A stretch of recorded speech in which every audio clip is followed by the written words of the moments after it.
Yamakada kuterera panguva dzino ndiyo channel yenyu inonzi Clean TV apo patinokupai ma-updates now nezvinhu zvakasiyana-siyana zvinenge zvichiitika nekutora nzvimbo munyika yekwedu. Nhasi muri yeZimbabwe, I'm so excited kunge ndiri panapa ndichikuzivisai ma-updates zvinhu zvakasiyana-siyana zviri kutora nzvimbo kumativi mana enyika kwakasiyana-siyana. Handizozive zvangu kuti mungange muri kupi kwamuri kutiona muri, but tell me where are you watching me from. Izva manje inini ndangoti uye ndikupei zvangu usangu langu wema-updates because and I would want to apologize nekudelaya kuuya nema-updates kwandaita muzuva ranhasi. But muri yeZimbabwe, first update yange ndanga ndiri supposed kunge ndichikupai makuseni I received a call from Comrade Nyatsimbamutota vachitaura kuti zoni vanga vakakombwa ne7 vanhu vanga vakapfeka masutu, vamwe vakapfeka fomari, vamwe vanhu vasinganzwisisike, and vanga vashaura zona hanzi vangosvika vakati handei kukamba kwedu for questioning. So from there handazokwanisa kuita reach out to him because fona ichange singachapinde. It sounds like itange azobvutwa nemwe munhu here, handinazonzwisisa kuti chazonyozoitika chii ipapo, vazobuda here, zvazofamba sei, because namba dzavo dzinandiri kutraya kuti ndinge ndichikomunicata nawo dzacho dzazenge dzakaita sedzakavharwa. Comrade Nyatsimbamutota ndo one of the guys vari vocal futi pachinhu cha 31 July chechiya. Saka nyaya dze 31 July idzi I don't know how many times ndiri kunge ndiri chingoramba chingokuudzai muri yeZimbabwe kuti pacharohwa vanhu, pachamhanyiswa vanhu zvakasiyana-siyana, but I'm not here kuti nditenge ndiri kunikina vanhu, but it's something chandiri kukupa yambiro kuti if you are part of those guys uri kuita chinhu ichi, you must be very careful, be vigilant. Ndo chinhu chichandika ndo wedra ndikakwanisa kushandisa ipapo. Ita chinhu chacho wakangwarira. Don't do that ungori munhu waya kungoti uri kutoona kuti vari kutokuziva kuti uone kuri pakati wobva waramba uchita se uri vocal futi pamuromo, because nyaya dzeapa pamuromo apa dzine ma-consequences especially to those vari paground. But anyways, let me tell you something zviri kuitika about these guys, because they already declared war kuti ani nani zvake achange aripo ipapo achange ari ma1, because these guys they've declared that security forces are fully prepared to maintain order during planned protests on 31 July, warning that any unlawful activities will be met with firm action while urging citizens to pursue grievances through legal channels. So there is this guy anonzi Kazembe ndiye ari kuti zoni Zimbabwe is governed by the rule of law and law enforcement agencies are on standby to ensure peace and public order. Dzimwe ngano dzake dzazenga kutaura apa, I don't think kuti tinenge tiri kuita sei panyaya dzacho, but iyewo manje chaari kuzotaura manje ari kuti kana muchinge mune zvichemo delay nema-legal channels, pindai ma-legal channels, kana kuti zvinhu zvakaita sekuti endai kuma-courts uko munodii, because they know kuti court hakubudike zvekumhanya nyaya dzacho, uchinge waipinda haipere mushe nyaya iyoyo. So chiripo ndechekungoti vari kutopanika. I don't know how many times I've been telling you guys kuti these guys language yavanonzwa haisi yekungopopoterwa kana kuti yekuti nzitapfura nekukoti tikazoti tikuchallenja zvamakaita muswakati. They don't hear that. Vanhu kuti uchitotaura nawo alright, vanhu kuti ukatoudza kuti 10 left vanobva to 10 right, vanoita zvavari kunzwa kuda kuita panguva yavanenge vachinzwa kuda kuzviita yacho. So guys, I think you must be very careful pane vakomana ivava, especially dealing with these guys. It's not something chekuti munongoyerekana makungoti tambofunga kuti tidai so pari zvino, tambofunga kuti tidai so, musiri well prepared.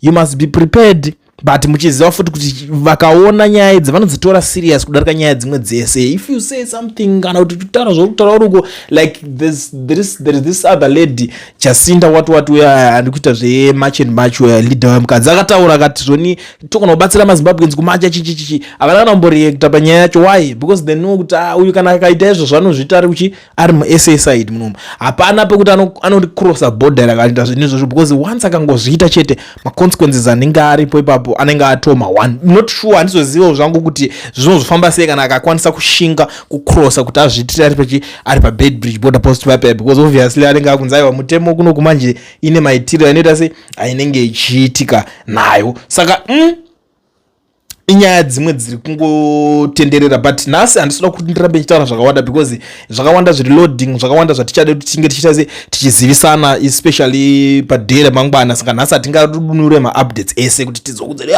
zvazodai, but it's something ingori chenjedzo guys. Muri kuita chinhu ichi uzviziva kuti unoda kuita zvinhu, no one will stop you honestly speaking, but garai maziva kuti these guys they are well prepared, especially the organizers of these things. They must be prepared more than these guys because ava vari ready to use resources chaiwo anenge akaiswa paposition. They are already vari ready kutodeploya. Uchaona kuti day racho richisvika vanenge vakadeploya left right center. Saka kana chinhu chikangova chemuromo kungoti tichazodai so mangwana hazvizonakidze kuti mangwana panozomuka vanhu vava kuti haimi munongodeedzera zvinhu zvenyu zvisingabudiririwo imi, hazvizonakidze manje kana zvakadaro. So guys, they must be very prepared. Inini zvangu honestly handisi kutomboziva kuti who is planning all these things. Asitomboziva maorganizers acho kuti ndanani, zviri kubva nekupi, zvichinyatsoenda nekupi, but chinhu chokuti tinenge tichingonzwa kuti aiwa vanhu vaprepare kuti vazodai so, vaprepare kuti vazodai so. But I don't want to waste much of your time. Ngatimboteerera timbonzwawo zvekutaurwa nevakuru vari panapa, because ndoziva kuti pane dzimwe nyaya dzekuti hadziperere mukutaurwa neni chete, dzinodawo umwe vanhu vokuti amen. Nzwai masiyayo mapenzi, masiyayo masoja, mapurisa, mapenzi, unodifenda umbavha bwomunhu, especially masiyayo anofamba wakapfekedzwa zvimagirazi kudai. Uri kukora mari $50, $50 ndo mari yauri kukora. Vamwe masoja akazozvita zvekuzvisungirira kuziya vanyora wiwu njuga dzekushandira government yeZANU-PF dharema. Varume, toda kuti titaurirane chokwadi. Nyika iyi haisi yeZANU-PF chete, ndeyamacitizens. Kunzi pakata hakunzi kwanziridzazve, wongoita vanhu yese nokuti hasinotonga izvo. Iye ndikama unotaura nyaya yaiye nikama ina kutangira pana Mnangagwa, ende Mnangagwa akangouya nyaya iye nikama iripo, ende iye nikama munhu anga asingatodikwi futi na former president weBotswana wakabviswa pakazopinda Gideon Dumaboko, vanga vasingamuti. Because tikada kutaura chokwadi, criminality people havadi chokwadi.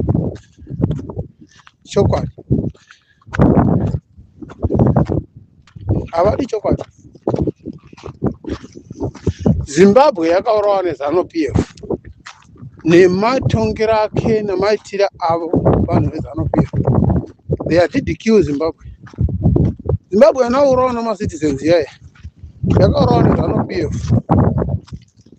Iye nyaya yekuteverera vanhu tisakaita sembuka sevanoteverera mbuka yakapfumvura. Kana kuti sevanoteverera mbudzi inotevererwa nemakono, kana ng'ombe, kana tongi, president. No mfana maziro mungeta makwangwangwa. Ukutora sina basa.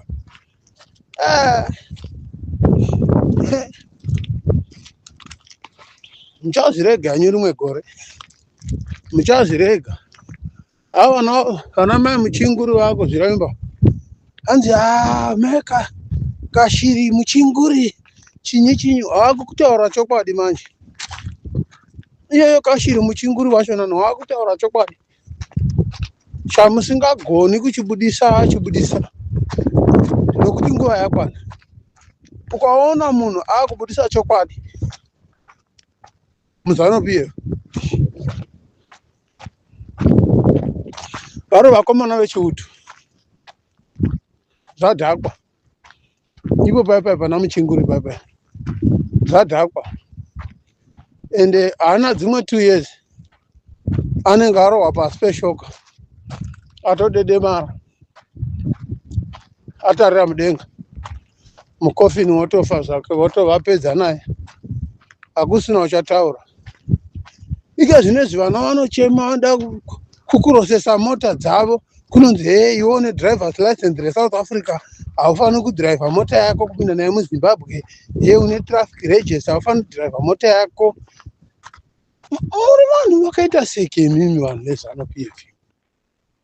I just want to ask, how kind of these fucking shit people? Is it a normal people, human being, baboons? Ndi vanhu visisi vanhu.